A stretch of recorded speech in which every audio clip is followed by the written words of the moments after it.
नमस्कार दोस्तों, आपके अपने चैनल मैराथन कंपटीशन क्लासेस में आपका हार्दिक स्वागत है। पिछली कक्षा आपने देखी होगी, आपकी वर्णमाला की कक्षा मैंने पिछली ली थी और अपेक्षा करता हूँ कि आपने उस कक्षा को देखा होगा और अगर आपने उस कक्षा को देखा है तो आपको ये कक्षा बहुत अच्छे से समझ में आने वाली है। नहीं तो अगर आपने नहीं देखा है तो सबसे पहले जा करके उस क्लास को एक्सेस करें और उसके बाद फिर ये क्लास देखें, क्योंकि ये क्लास उसी से जुड़ी हुई क्लास है। और कोशिश ये करें कि उसको पूरी अच्छी तरीके से पढ़ लें, क्योंकि मैंने बहुत सरलतम से सरलतम तरीके से उसको पढ़ाया है और आप उसको पढ़ेंगे फिर ये आपको क्लास बहुत बेहतर अच्छे तरीके से समझ में आने वाली है। तो चलिए शुरू करते हैं। वर्णमाला पार्ट 2 देखते हैं। मैंने आपको बताया था वर्ण वर्णमाला बताई थी। वर्णमाला का थोड़ा सा सूक्ष्म मैं रिकैप कर देता हूँ जो आपको मैंने बताया था। उसमें वर्णमाला हम पढ़ा रहे थे आपको, इसमें हमने आपको कैटेगराइज किया था स्वर और व्यंजन।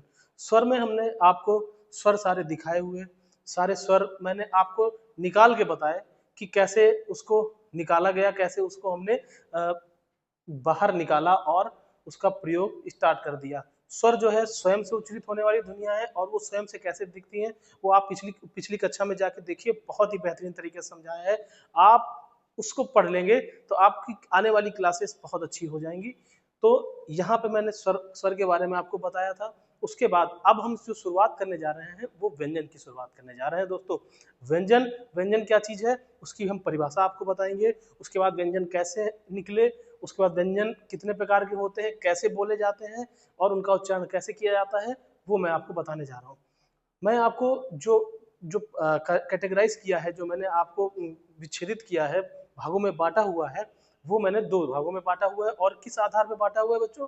उसको बांटा हुआ है उच्चारण के आधार पे, उसकी मात्रा के आधार पे। उच्चारण का आधार या मात्रा का आधार, दोनों बात एक ही है। उच्चारण मतलब उसमें लगने वाला समय, और मात्रा मात्रा उसको समय को ही बोलते हैं। इतनी बात ध्यान रखिएगा। चलिए आगे हम स्टार्ट करते हैं। स्वर हमारे पास, स्वरों की संख्या हमारे पास आ गई थी बच्चों। स्वर जो थे, स्वरों की संख्या हमारे पास टोटल निकल के आई थी कितनी? 11 निकल के आई थी। स्वरों की संख्या 11 निकल के आई थी। अब हमें व्यंजनों की संख्या निकालनी है और व्यंजनों को प्राप्त करना है। कैसे प्राप्त करना है वो मैं दिखाता हूँ आपको सामने। देखिए, नजरें बनाए रखिए, क्योंकि जब तक आप नजर गड़ाएंगे नहीं इस पे तब तक आपको समझ में नहीं आएगा। कॉपी किताब खोल लीजिए और बड़े ही आनंद से, मनोरंजन से इसका इसका आनंद लीजिए। देखिए, व्यंजन की शुरुआत करते हैं। व्यंजन सबसे पहले इसकी हम परिभाषा बताते हैं बच्चों। परिभाषा परिभाषा परिभाषा का मतलब होता है उसके बारे में सारी जानकारी। परिभाषा का मतलब होता है उसके बारे में सारी जानकारी। जो भी चीज उसमें निहित है उसके बारे में आपको परिभाषा में सारी चीजें आपको पता चल जाएंगी बच्चों। परिभाषा में क्या है व्यंजन की? व्यंजन की परिभाषा, वे ध्वनियां वे ध्वनियां जो स्वयं से उच्चारित नहीं होती हैं बच्चों, स्वयं से उच्चारित नहीं होती हैं, जिनके उच्चारण के लिए हमें किसी की आवश्यकता होती है। वो किसी कौन है? वो किसी है स्वर। हमें स्वर की आवश्यकता पड़ती है। और जब हमको ये प्राण स्वरूप यानी उसकी आत्मा स्वर प्राप्त हो जाता है, तब हम हमारे सामने वह ध्वनियां वर्ण के रूप में परिवर्तित हो जाती है और उसको हम व्यंजन में समाहित कर देते हैं बच्चों। व्यंजन जो होता है, व्यंजन भोजन भी होता है व्यंजन, लेकिन वो व्यंजन नहीं है। ये व्यंजन वर्णमाला का दूसरा भाग है व्यंजन। तो यहाँ पे देखते हैं ध्वनिया ध्वनि ध्वनि जो स्वयं से उच्चारित उच्चारित ना हो सके तथा जिनके उच्चारण में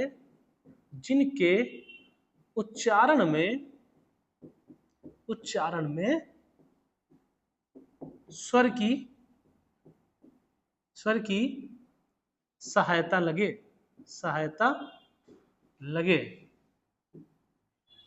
स्वर की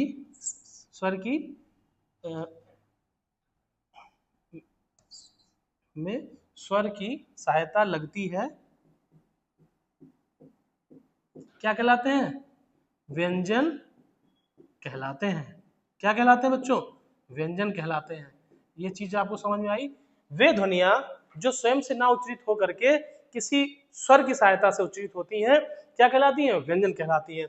इतनी बात समझ में आ गई? इतना अभी आप अपने दिमाग में रखिए, अभी ज्यादा दिमाग लगाने की जरूरत नहीं है, बस इस परिभाषा को आपको अपने दिमाग में यहाँ पे कहीं पे रख लेना है। ठीक, उसके बाद अब जो चीजें हैं वो मैं आपको बहुत अच्छे तरीके से दिखाने वाला हूँ और समझाने वाला हूँ। उसके लिए तैयार हैं आप? तैयार हैं तो ठीक है, तो आप शुरू करते हैं। अगर आपको ये क्लास अच्छी लग रही हो तो अभी लाइक ठोकिए और सब्सक्राइब भी, अगर आपने सब्सक्राइब नहीं कर रखा है तो सब्सक्राइब भी मारिए। और यहाँ से शुरू होते हैं। तो व्यंजन जैसे मैंने आपको बताया, वे ध्वनियां जो स्वयं से ना उच्चरित होकर के किसी किसी की सहायता से उच्चरित होती हैं क्या कहलाती हैं? व्यंजन कहलाती हैं। जैसे हमने कहा ये एक ध्वनि है, अभी इसको इसको कुछ मत समझिए क्या है, ये सिर्फ इतना समझिए कुछ लिखा हुआ है। और जब हमने इसको एक प्राण स्वरूप स्वर दे दिया, जब प्राण स्वरूप स्वर दे दिया तो ये क्या बन गया बच्चों? ये बन गया वर्ण, व्यंजन का एक वर्ण बन गया जिसको हम बोलते हैं का। ये ध्वनि जो थी, जब इस ध्वनि को जब एक माध्यम मिल गया बच्चों, माध्यम मिल गया तो ये क्या बन गई? एक व्यंजन वर्ण बन गया और ये एक ध्वनि वर्ण के रूप में प्रदर्शित हो गई। ठीक है, अब देखिए जैसे हमने इस आ को जोड़ा, अब लोगों के दिमाग में ये भी आ रहा होगा कि ये आ को ही क्यों जोड़ा। तो देखिए आप अगर ये आ जोड़ रहे हैं, इस स्वर को जोड़ रहे हैं, इसके साथ साथ आप दूसरा स्वर भी जोड़ सकते हैं, ये जोड़ लीजिए, तब भी ये जो है ये पूरा हो जाएगा। कि ऐसे ही आपके साथ इसके साथ ये जोड़ दीजिए, बड़ी ई जोड़ दीजिए, तो ये बन जाएगा की। इसी तरीके से व्यंजन जो है, ध्वनियां जो है स्वर की सहायता से जो है चलती हैं। इतनी बात समझ में आई आपको? समझ में आई? चलिए ये बात समझ में आई है तो आगे बढ़ते हैं। उसके बाद देखते हैं ये व्यंजन कैसे आए। व्यंजन अब देखते हैं इसका व्यवस्थित समूह कैसा है, क्योंकि वर्णमाला में रखी है, वर्णमाला में ये समूह में रखी हुई है, तो इसको कुछ वर्गों में विभक्त किया गया। अच्छा, व्यंजन बता देता हूं मैं, 3 प्रकार के होते हैं, पहले ही आपको बता देते हैं। व्यंजन जो होते हैं, व्यंजन कितने प्रकार के होते हैं? व्यंजन जो होते हैं 3 प्रकार के होते हैं बच्चों, 3 प्रकार के। पहला कौन सा है?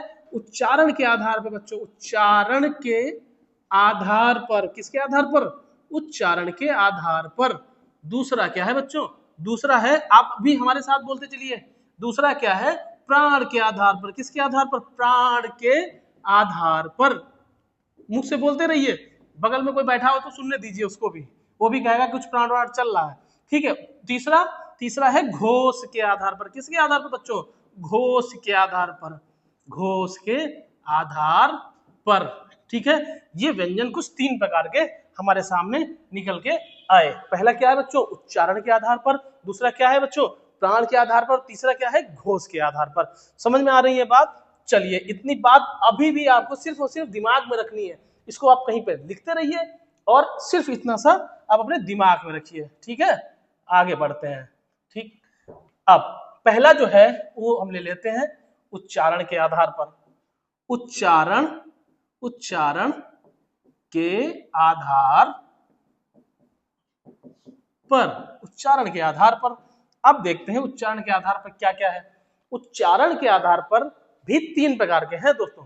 उच्चारण के आधार पर 3 प्रकार के कौन कौन से हैं? पहला तो है स्पर्श के आधार पर। किसके आधार पर? स्पर्श के आधार पर। स्पर्श के आधार पर, या फिर इसको बोलते हैं स्पर्शी व्यंजन। क्या बोलते हैं? स्पर्शी व्यंजन। क्या बोलते हैं बच्चों? स्पर्शी व्यंजन। दूसरा होता है अंतस्थी या अंतस्थ के आधार पर। अंतस्थ भी एक अपनी एक स्थिति होती है, या बोलते हैं इसको अंतस्थी व्यंजन। अंतस्थी व्यंजन। तीसरा जो है बच्चों, तीसरा है संघर्षी। क्या? संघर्ष के आधार पर, या फिर इसको हम ऐसे भी लिख सकते हैं, संघर्ष के आधार पर, संघर्ष के आधार पर, या इसको बोलते हैं संघर्षी। अच्छा बच्चों, यहां पे एक चीज आपको ध्यान देनी है, इनके कुछ नाम होते हैं, इनके अलग अलग नाम होते हैं जो सीधे सीधे पेपर में पूछ लेता है। जैसे अंतस्थी व्यंजन को अर्धस्वरा भी बोलते हैं। क्या बोलते हैं? अर्धस्वरा या अर्धस्वर। अर्धस्वर कैसे बोलते हैं? अर्धस्वर कैसे बोलते हैं वो भी मैं अभी आपको दिखाने वाला हूं। अर्धस्वर, अर्धस्वर। उसके बाद संघर्षी के कई सारे नाम हैं और विगत परीक्षाओं में इसको पूछा गया है कई सारे नामों को। देखिए संघर्षी, तो संघर्षी के साथ साथ देखिए जब कहीं पे संघर्ष लगाएंगे, कहीं पे ताकत लगाएंगे तो वहां पे क्या होगी, उष्मा खत्म होगी। तो इसका एक नाम है उष्मज, उष्मज, उष्मा, उष्मा उत्पन्न होती है, उष्मा का जन्म होता है, इसलिए उष्मज नाम रखा गया। तीसरा नाम उष्मीय, उष्मीय, उष्मीय रखा गया, उष्मा निकलती है। चौथा नाम इसका नाम है शुष्क वर्ण, शुष्क वर्ण, शुष्क वर्ण। पांचवा नाम है गर्म वर्ण। छठा नाम है ऊसाज। ये सब बच्चा क्वेश्चन आए हुए हैं, आप कंफ्यूज बिल्कुल मत होइएगा कि हाँ सर इसका क्या मतलब, वो ऊसाज क्या निकल के आ गया, शुष्क वर्ण क्या निकला है, गर्म वर्ण क्या निकल के आ गए। तो आपको ये ध्यान रखना है कि जो शुष्क की बात कर रहा है वो संघर्षी की बात कर रहा है, ठीक है। गर्म, शुष्क, उसाज, उष्मीय, उष्मज, ठीक है। और भी नाम है जो पेपरों में आते हैं, फिलहाल इतने में से आपका काम चल जाए। इतनी बात समझ में आ गई, इतनी बात समझ में आई। अब यहां से अब हम असली हमने आपका प्लेटफॉर्म कर दिया तैयार। अब बात करते हैं असली, जो शुरुआत होगी आपकी स्पर्श के आधार पर, ठीक है। अब इसको थोड़ा सा हम ऊपर कर देते हैं, आप भी थोड़ा बहुत लिखते चले ताकि चीजें जो है आपको भी समझ में आए, क्योंकि मैं चाहता हूं आप बहुत अच्छे तरीके से इसको समझें और समझ करके अपने जीवन में उतारें, क्योंकि ये सब आप इस्तेमाल करते हैं। अगर आप हिंदी भाषी हैं, हिंदी का इस्तेमाल करते हैं, हिंदी घर में बोलते हैं, तो इसका भी अच्छे से प्रयोग करिए, क्योंकि वर्णमाला जो है वो आपके उच्चारण को शुद्ध करती है। आप शुद्ध और अच्छी लैंग्वेज का प्रयोग करेंगे। हिंदी जो है आप जब बोलते हैं तो उबड़ खाबड़ बोलते हैं, अनाप शनाप बोलते हैं। उसको शुद्ध रूप में जब बोलेंगे तो आपको अगला आदमी कहेगा कि आपको हिंदी की अच्छी नॉलेज है, ठीक है। इसीलिए मैं आपको ये बहुत अच्छे तरीके से बता रहा हूँ बच्चों। अब देखिए यहां पर पहला ले लेते हैं स्पर्श के आधार पर। क्या? स्पर्श के आधार पर, ठीक। अब थोड़ा सा मैं और ऊपर कर देता हूं डायग्राम। दूसरा डायग्राम यहां पे बनने जा रहा है। पहला डायग्राम कौन सा था?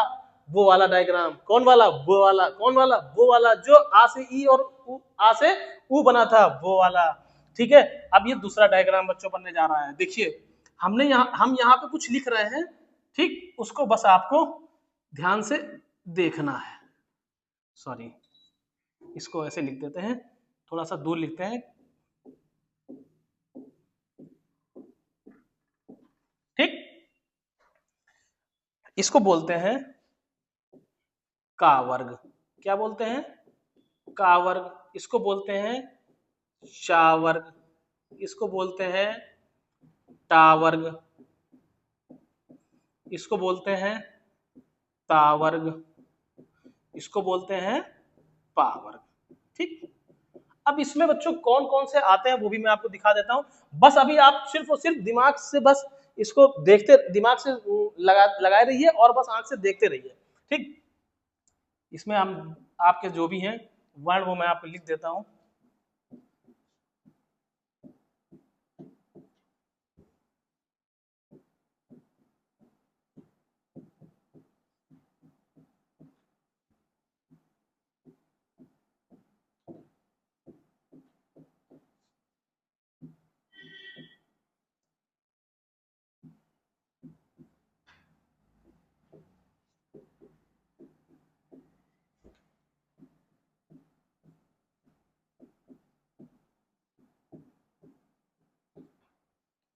ठीक है, ये कुछ संरचना आपको दिख रही है, देख पा रहे हैं कुछ संरचना क्या बनाया मैंने?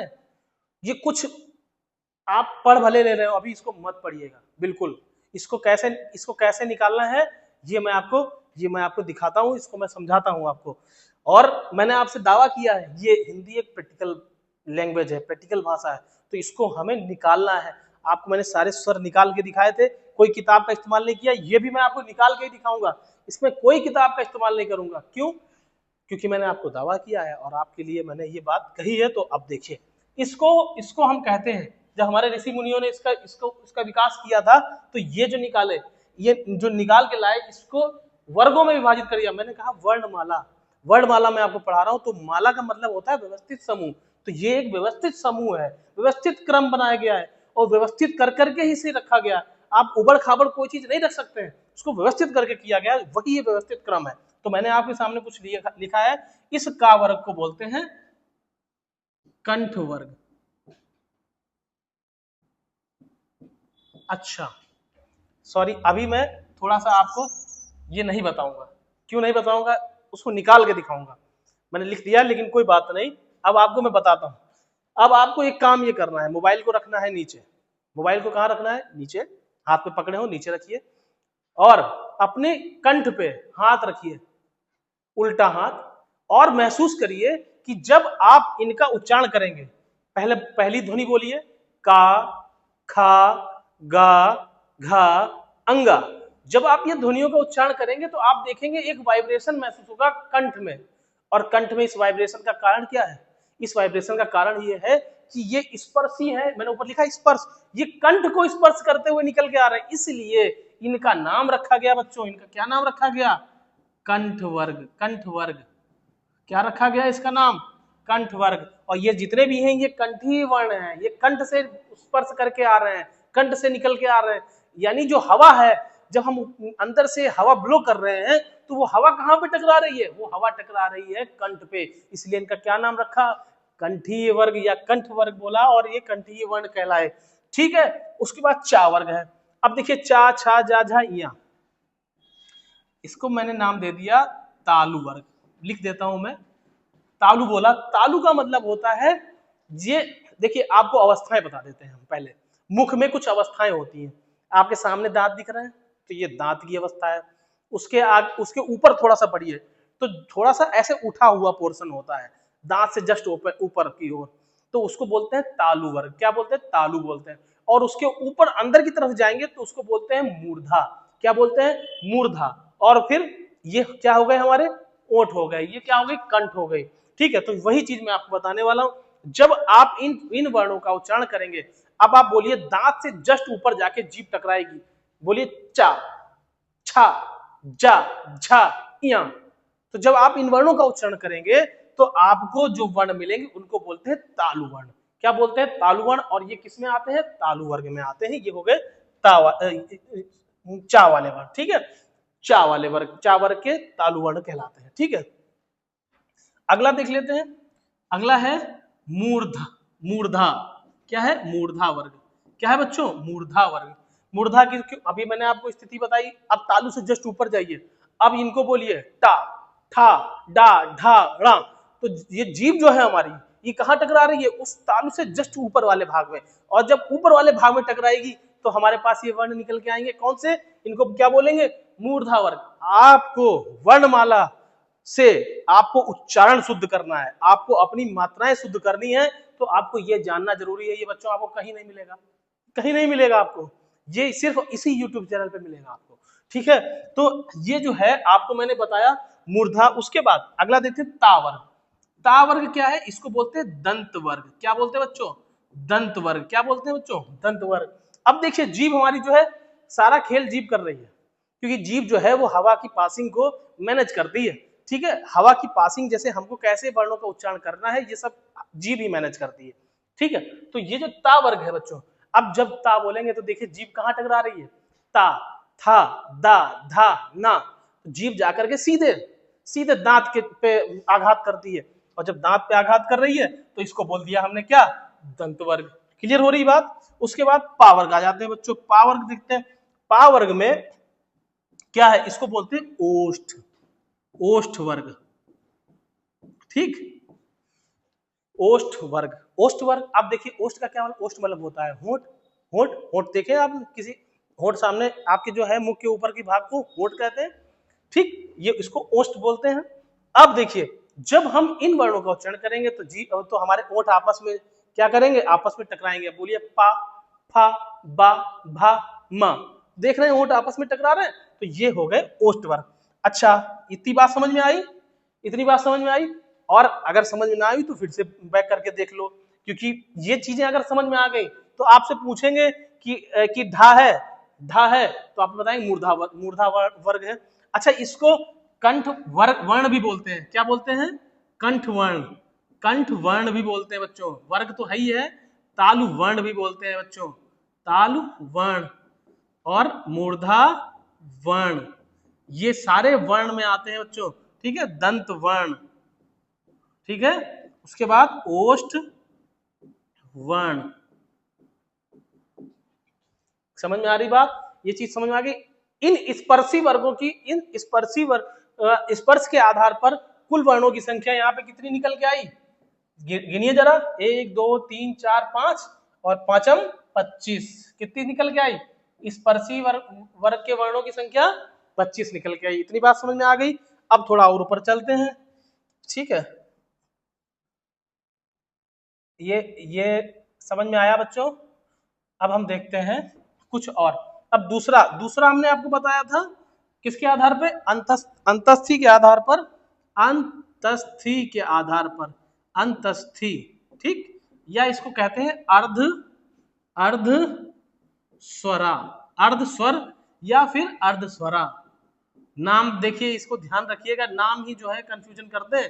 अर्धस्वरा क्या है, अब आपसे पूछ लिया अर्धस्वरा बताइए, तो अर्धस्वरा आपको पता ही नहीं है, कहां से बताएंगे, इसलिए अंतस्थी आपने पढ़ रखा, अर्धस्वर नहीं पढ़ रखा, तो दोनों बातें जानना जरूरी है, ठीक है। ये चीज क्लियर हो रही।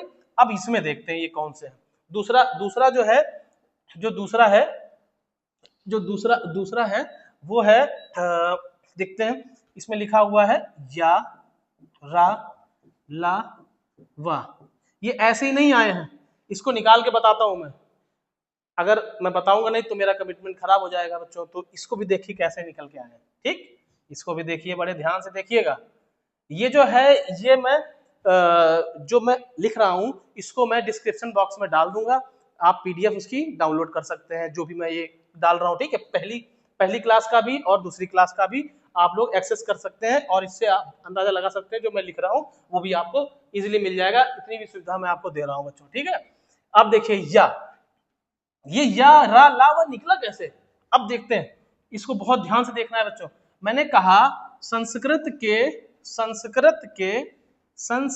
के, हिंदी हमारी संस्कृत से आई है, संस्कृत के मूल स्वर कितने होते हैं बच्चों, कितने होते हैं, 5। कौन कौन से हैं, आ, ई, उ, री और ली, ठीक। जब इसका परिवर्तन करते हैं, इसका यण परिवर्तन, कौन सा परिवर्तन बच्चों, यणाक्षर परिवर्तन करते हैं जब, ये मैं आपको आगे संधि में और अच्छे से बताऊंगा, लेकिन फिलहाल अभी समझते हैं। यण परिवर्तन करते हैं तो ई का या में, उ का वा में, री का रा में और ली का ला में परिवर्तन हो जाता है। अब देखिए ये कहां से आए हैं, ये आए हैं स्वर से निकल के परिवर्तन होके, इसलिए इनको क्या कहा गया, अर्धस्वरा कहा गया। अर्धस्वर क्यों कहा, क्योंकि ये आधे स्वर है और आधे व्यंजन है, और इनकी जो बोलने की, जब इनका उच्चारण किया गया और इनको जब देखा गया तो ये ना स्वर में नजर आए ना व्यंजन में, तो इनको फिर व्यंजन में रख दिया गया, क्योंकि स्वर की स्थिति ज्यादा बड़ी है, उसमें रखना पॉसिबल नहीं था, तो इनको व्यंजन में ही रख दिया। अब इनका परिवर्तन कैसे हुआ वो भी मैं बता देता हूँ। ये जो स्थिति है, ये बीच की स्थिति है। जब मैंने, इधर देखिए, जब मैंने आ और ई किया तो क्या बना, ए, इसको साथ में पढ़ेंगे तो ये ए, आई निकल के आया, आई निकल गया, इसको उल्टा कर दीजिए, ई और आ को, अब ई आ, अब देखिए ई और आ को साथ बोलना है, ई आई आई आई या स्पीड बढ़ाएंगे, ई आई आई या क्या निकल गया रहा, या, यानी ये स्थिति जो है इन दोनों की बीच की स्थिति पैदा जो हो रही है उसको बोला गया या, इन दोनों की बीच की जो जगह बनी उसको या। उसी तरीके से उ, अब आ और उ को जोड़ करके हमने क्या बनाया था बच्चों, ओ बनाया था, ठीक है, आ और उ को जोड़ के ओ बनाया था। अब उ और आ को कर देते हैं, अब उ आ बोलिए, उ आ उ आ उ आ उ आ उ आ वा वा, क्या निकल के आ रहा है, वाह निकल के आ रहा है, तो ये यहाँ पे क्या बन गया, ये बन गया वाह। इस बीच की स्थिति क्या बन गई, वाह। इसी तरीके से री और आ की रा बन गई और री और आ की ला बन गई बच्चों, ठीक है। तो ये जो हमारे पास निकल के आए, ये जो निकल के आए, इनको बोला गया अंतस्थी। और अंतस्थी क्यों बोला गया, अंतस्थी इसलिए बोला गया, इन वर्णों के उच्चारण में जब हम इनका उच्चारण करते हैं तो ये हमारे अंतस्थल, हमारे पेट के ऊपर से, मतलब अंदर से निकल के आते हैं और ऊपर फिर इनका उच्चारण होता है, इसलिए इनको अंतस्थल, अंतस्थी बोला गया। और अर्धस्वरा क्यों बोला गया, क्योंकि ये अर्धस्वरा मैंने आपको प्रैक्टिकल करके दिखा दिया, देखिए कितना आसान है हिंदी, बस आप पढ़ते रहिए और इसका आनंद लेते रहिए बच्चों। ठीक है, तो यावा और राला, तो इसको जो व्यवस्थित क्रम में लिखा गया है वो यारा लावा लिखा गया। अच्छा, यारा लावा क्यों लिखा गया बच्चों? यारा लावा इसलिए लिखा गया, या रा ला और वा क्यों लिखा गया? क्योंकि या और वा, ठीक है, या और वा, इसमें री जो है हमारी पहले आई है, री हमारी आगत स्वर में आ गई, इसलिए इस पे रा को पहले दे दी गई स्थान, फिर ला को, फिर वा को। और इसका एक क्रम होता है बच्चों, जो कि जब आप जैसे कोई हिंदी बहुत ज्यादा पढ़ रहा है और उसको मतलब उसमें पीएचडी करनी, तब उसमें ये आपको बताएगा कि हाँ इसमें स्थान कैसे इसका इधर उधर है।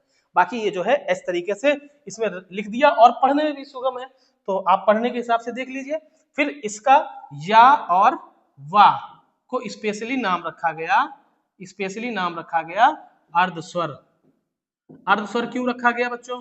क्योंकि रा और ला तो हमारे मूल स्वर है ही नहीं, हमारे जो मूल स्वर है वो मूल स्वर कौन से हैं? मूल स्वर हमारे जो हैं वो तो सिर्फ और सिर्फ आ, ई और उ ही है। तो उस हिसाब से हमने या और वा को क्या कर दिया गया? अर्धस्वर कर दिया।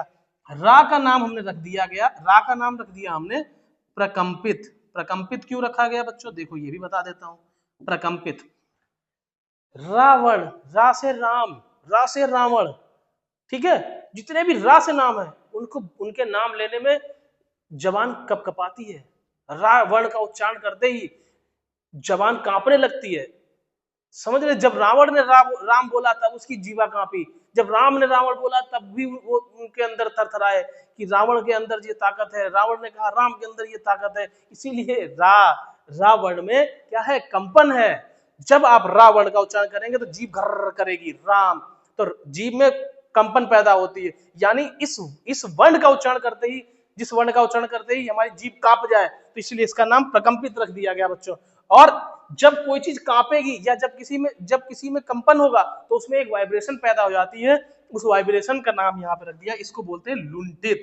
इसका क्या नाम है? लुंठित, लुंठन बोलते हैं, लुंठन यानी नाद गूंज जाती है। उसके बाद ला का नाम रखा गया पार्श्विक, पार्श्विक नाम रखा गया बच्चों। ये क्वेश्चन बहुत इंपॉर्टेंट है, ये याद रखिएगा, ये लिख लीजिएगा, इंपॉर्टेंट करके टिक करिएगा। पार्श्विक, पार्श्विक का मतलब होता है जब हम ला बोलते हैं जीभ मुड़ती है और वायु जो है, क्योंकि जीभ मुड़ेगी तो वायु को रोकेगी, लेकिन वायु को कहां आप रोक सकते हो भाई? वायु को किसी ने रोक नहीं पाई। तो जीभ क्या है, जैसे ही मुड़ेगी और पार्श्व बन जाते हैं, मतलब छिद्र बन जाते हैं जीभ में, इधर और इधर, तो दोनों तरफ से जीवा पार करके हुए निकलती करती है हवा, और ये बनता है ला बोलेंगे तो हवा इधर उधर से आपको महसूस होगी, इसलिए इसका नाम रख गया पार्श्विक। पार्श्व हमारे खुल जाते हैं और इधर से हवा बाहर हो जाती है और ला का उच्चारण होता है। समझ में आई बातें? इतनी अच्छी तरीके से बता रहा हूं बच्चों, आप सब्सक्राइब नहीं कर रहे हैं, सब्सक्राइब करिए, पहले घंटी भी दबाइए और लाइक कमेंट करते रहना है आपको कि सर ये बताइए इसमें कैसे होगा। जितना आनंद से पढ़ेंगे उतना आनंद से हमें पढ़ाने में मजा आएगा बच्चों, क्योंकि हमारा तो नाम ही कुछ ऐसा है, नाम में ही आनंद है। ठीक है, तो चलिए, उसके बाद ये हो गए कुल टोटल 25, और इनकी संख्या, अंतस्थी की संख्या कितनी है? अंतस्थी की संख्या है, संख्या बराबर 4। तो टोटल संख्या कितनी हो गई? 25 और 4 29। ठीक, टोटल संख्या, व्यंजनों की संख्या अभी ऊपर भी लिख दूंगा मैं अभी ला करके, लेकिन फिलहाल में अभी आपको ये समझना है कि 25 और 4 29 हो गए। अब तीसरे की बात करते हैं, तीसरा क्या है? तीसरा क्या है? संघर्षी। यहीं पे नाम मैं सारे लिख दूंगा फिर से, देखिए, संघर्षी, उष्मीय, उष्मज, है ना? ये आप बिल्कुल, आपको कई बार पुनरावृत्ति होती रहे ताकि आप भूलें ही ना, और अगर भूल भी जाए तो फिर चैनल को तुरंत आए और तुरंत देखें जहां पे भी हो। ठीक है, उष्मीय, शुष्क, गर्म, उष्मज, उष्मज लिखा तो नहीं? लिख दिया मैंने, उष्मज, ये बनेगा उसाज, है ना? ये सारे नाम है संघर्षी के। इतने नाम सोचिए कितना इसने कंफ्यूज किया होगा विगत वर्षों में, बच्चे इधर उधर मंडराते रहेंगे, लेकिन मैंने आपका सब एक ही में कर दिया, आप कोई कंफ्यूज कर ही नहीं पाएगा बच्चों। अब कुछ नहीं होगा, अब जो भी होगा सब आपके सामने है, सर ने बता दिया है उस आज में ये होगा तो यही होगा। अब देखिए, इसमें कुछ वर्ण आते हैं, अब उनका नाम निकालते हैं। शा, सा, सा और हा। अब ये तीन सा क्यों बने, दिमाग में आता है नहीं आता है आपके? आता है ना? तो ये तीन सा एक साथ कैसे रख दिए इन्होंने, ये चीज आपको सोचने योग्य है। तो ये कैसे रख दिए इसको भी देखते हैं। इसके लिए निवारण हम करेंगे, इसके लिए आपके लिए हम यहाँ पे बैठे हुए हैं और इसीलिए मैं आपको यहाँ पे पढ़ाने आया हूँ दोस्तों। चलिए, सा हा, इनके पहले नाम जान लेते हैं, इनको क्या नाम रखा गया। इसी के साथ ये निकलेंगे तालव्य। क्या है? तालव्य। ये मूर्धन्य। ये क्या है? मूर्धन्य। बच्चों इसने तो परेशान करके रखा है, आगे पिछली परीक्षाओं में और आने वाली परीक्षाओं में ही परेशान करेगा, इसलिए यहाँ पे बहुत ध्यान से इसको देखना है आपको। ये दंत, और ये इसका नाम है, इसका नाम बच्चे अक्सर भूल जाते हैं, इसको भूलना नहीं है। अलजिह्वा। क्या नाम है इसका? अलजिह्वा। ठीक है, मजा आ रहा है ना? मजा आ रहा है तो बस आप कमेंट करते रहें, सब्सक्राइब भी कर दीजिएगा। चलिए, तालव्य, मूर्धन्य, दंत, अलजिह्वा। सर आपने भी कुछ तालव्य, तालु जैसा नाम कुछ बताया था, आपने मूर्धा जैसा कुछ बताया था, दंत कुछ बताया था। अरे वही तो है भाई साहब, वही है, इधर उधर भटकने की जरूरत नहीं है। बस तालव्य का मतलब ये हुआ, इनके उच्चारण के लिए हम क्या करेंगे, जब हम इस शा का उच्चारण करेंगे तो हमारी जीभ तालु तक जाएगी लेकिन उस पर टकराएगी नहीं, वापस आ जाएगी। अब बोलिए शा, तो जीभ हमारी ऐसी बनेगी और जाएगी तालु तक, फिर वापस आ जाएगी। तो ये जो सा है, इसलिए इसको तालव्य बोलते हैं। क्या बोलते हैं? तालव्य। शा। आप शुद्ध उच्चारण सीखिए, दुनियादारी छोड़ दीजिए, शुद्ध उच्चारण। जब आप बोलेंगे शीतल, क्या बोलेंगे? शीतल। तो शीतल बोला आपने तो जीभ शाख में ऊपर तक गई बेचारी, तालु तक, कि हम तालु को टच कर लें, लेकिन वहां तक उसने कहा नो नो नो, फिर वापस आ गई। तो शा, ये शुद्ध उच्चारण बच्चों बता रहा हूं मैं, शुद्ध उच्चारण कि सा का शुद्ध उच्चारण। जीभ जब सा बोलेंगे तो जीभ जाएगी और फिर वापस आ जाएगी, तो ये हो गया तालव्य। ऐसे ही मूर्धन्य में शा, षटकोण, जीभ जाएगी मूर्धा तक लेकिन टकराएगी नहीं, फिर वापस आएगी, क्या कहेगी? शा। तो ये मूर्धन्य हो गया। और अब जीभ हमारी दांत तक जाएगी, फिर वापस आ जाएगी। सा, साइकिल बोले, जीभ देखिए दांत में, दांतों के बीच तक भी जा रही है लेकिन बेचारी टकरा नहीं रही है, साइकिल है ना। समीर, ठीक है। तो ये जो बोल रहे हैं, जीभ जा तो रही है दांत के पास लेकिन टकरा नहीं रही, इसका मतलब ये जो अवस्थाएं हैं लिखी तो है, ये वहां तक ले जाने का काम तो कर रही लेकिन टकरा नहीं रही, इसलिए इनका नाम ये तालव्य, मूर्धन्य और दंत हुआ। ठीक है, अब देखते हैं अलजीवा क्या है। अच्छा, अलजीवा बहुत इंटरेस्टिंग हा है। हा इंटरेस्टिंग क्यों है? क्योंकि हा से हवा है ना, हा से हवा, तो हा से हवा होती है। अच्छा, अलजीवा एक स्थिति होती है, जब आप शीशे के सामने खड़े होइएगा तो हमारी दो जीभें होती हैं, एक जो सामने दिखती है और एक अंदर घंटी टंगी होती है, घंटी होती है। तो उसमें क्या होता है कि जब हमारी हवा आती है तो उसमें जाके टकराती है, जब हा का उच्चारण करते हैं तो उसमें जाके सीधे टकराएगी हा, तब उसका जो है उच्चारण शुद्ध रूप से निकल के आता है। हमारी जो हवा है वो घंटी में टकरा, यानी देखिए मुख के, हमारे ऋषि मुनि कितने चालाक थे, मुख की एक एक पार्ट का प्रयोग किया उन्होंने और तब हिंदी निकाली। आप अच्छा बता दीजिए दोस्तों, कौन सी ऐसी लैंग्वेज है जो इतना सब कुछ उन्होंने क्या बोलते हैं उसमें प्रमाण दिए हैं और विकसित किया हो। हमारी भाषा इतनी प्यारी है कि एक एक प्रमाण से है, लोग पढ़ाते नहीं है वो एक अलग विषय है, लेकिन हम इसके लिए बैठे हुए, हम आपको प्रमाणित करके पढ़ा रहे हैं, सारा बिल्कुल सर्टिफाइड कॉपी एकदम, लीजिए एकदम बिल्कुल ताजा ताजा निकल रहा है ना। तो अलजीवा क्या हुई, घंटी से टकराई और हवा निकली, जो हवा टकराएगी वो कहाँ, घंटी में, ये घाट बोलते हैं उसको, इसमें जाके टकराती है और फिर ये जो निकल के आती है उसको बोलते हैं अलजीवा। इतनी बात समझ आई? तो ये टोटल संख्या कितनी हो गई इनकी? 4। संख्या कितनी हो गई बच्चों? 4। तो 25 और 4 29, और 29 और 4 33। तो व्यंजन टोटल कितने बन गए हमारे? व्यंजन की संख्या कितनी बनी? टोटल बनी 25 प्लस 4 और प्लस 4 कितनी बन गई? 33। और स्वर कितने हैं हमारे पास? स्वर की संख्या कितनी बन गई? 11। ठीक, 10 और प्लस 1 आगत बराबर 11। इतनी बात समझ में आ रही है? इतनी बात समझ में आ रही?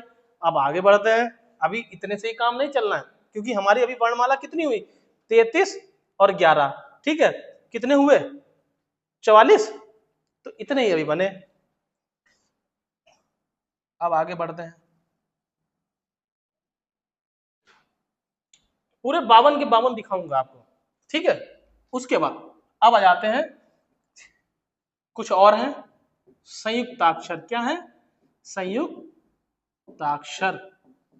ये है छा, त्रा, सॉरी श्रा पहले लिख गया, छा, त्रा, ज्ञा और श्रा, ये है। अब देखिए ये कैसे बने, ये कैसे बने? आधा का है और आधा और शा, ठीक। आधा ता और प्लस रा, आधा जा प्लस या, आधा सा प्लस रा। ये जो संयुक्ताक्षर बने ये बाद में आए हैं, ये संयुक्त व्यंजन है। वो मूल व्यंजन थे, फिर संयुक्त व्यंजन, ठीक है। इनको संयुक्त व्यंजन कहा गया, ठीक। उसके बाद इनकी संख्या टोटल कितनी है? संख्या है बच्चों 4। कितनी संख्या है? 4। का प्लस शा, आधा का और शा मिलकर के छा बनाया, आधा ता रा मिलकर के त्रा बनाया, आधा जा और या बना मिलकर के ज्ञा बनाया, और आधा शा और रा मिलकर के क्या बनाया बच्चों? श्रा बनाया, ठीक। छत रंग गया और श्रा। उसके बाद अभी और देख लेते हैं।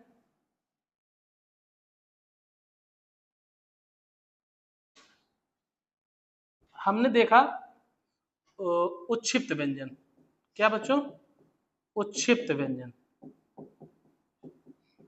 उच्छिप्त व्यंजन डा और ढा। जैसे अब इसको समझ लेते हैं।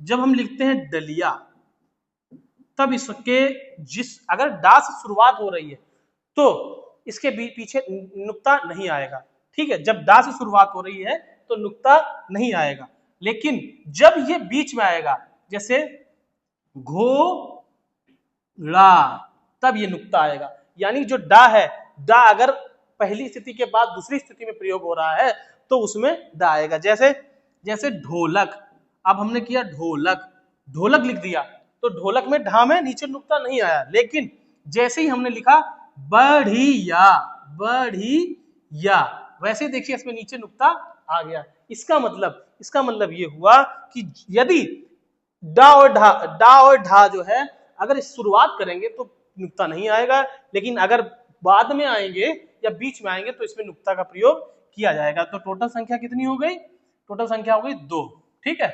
अब क्या बचे? अब बचे हैं अयोग वाह। क्या बचे हैं? अयोग वाह। क्या बचे हैं? अयोग वाह, अंग और आहा, ठीक। बच्चों ये है अयोग वाह, जो कि बेचारे स्वर बनना चाह रहे थे, लेकिन ना स्वर रहे ना व्यंजन रहे।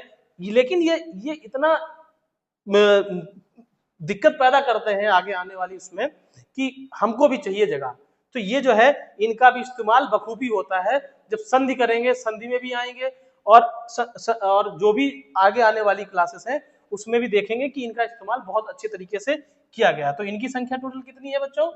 2। तो अब हमारे पास कुल कितने हो गए? गिनती कर लेते हैं। यानी हमारे पास संख्या बनी 11 स्वर, ठीक, और 33 क्या व्यंजन, 33 व्यंजन और 4 उस अंतस्थी और 4 संघर्षी, 2 द्विगुण और 2 उच्छिप्त। टोटल संख्या बनी कितनी? 44। 44 और 4 48, 48 और 4 11 33 44 और 4 4 8 और 2 4, ये तो टोटल संख्या बनी जाके 52। कितनी बनी जाके? 52। यही तो हमें निकालने थे, और देखिए मैंने आपके सामने स्पष्ट रूप से इसको निकाल दिया। 4 4 8 4 12 और 42 और 14, ये 12, ये टोटल मिलकर कितने बन गए? 52। ठीक है, 52 वर्ण आपके सामने निकल के आए। सारी चीजें मैंने आपको बताई, स्पष्ट रूप से दिखा दी कि कैसे क्या ये निकलते हैं। ठीक है, तो ये चीज आपको समझ में आई बच्चों? क्लास कैसी लगी आपको? आप इसको कमेंट करिएगा और इसको बताइएगा। आगे आने वाली चीजों को मैं आगे इसी के कुछ और चीजें हैं वो मैं आपको आगे आने वाली क्लास में बताऊंगा। क्लास थोड़ी सी बड़ी हो रही है तो मैं चाहता हूं कि क्लास को उतना ही रखा जाए जितना आप समझ सके। फिर आगे आने वाली क्लास में मैं आपको इसको बहुत अच्छे तरीके से बताऊंगा, समझाऊंगा। बच्चों अभी ये चीज समझ में आई? आप देखिए मेहनत करते रहिए, मेहनत करेंगे तो आप आगे बढ़ते रहेंगे और घर में अपना नाम रोशन करेंगे। सबसे पहली चीज, और एक चीज और, चैनल को सब्सक्राइब करना है। मैराथन कंपटीशन क्लासेस आपके लिए स्ट्रगल कर रहा है, आपके लिए मेहनत कर रहा है, तो आप उसका थोड़ा सा योगदान दें और उसका खूब सहयोग करें, भर भर के सहयोग करें, ताकि हमको भी अच्छा लगता रहे और हम भी आपके लिए जुझारू तरीके से पढ़ाते रहें। और इस चीज का विशेष ध्यान रखें। जय हिंद दोस्तों।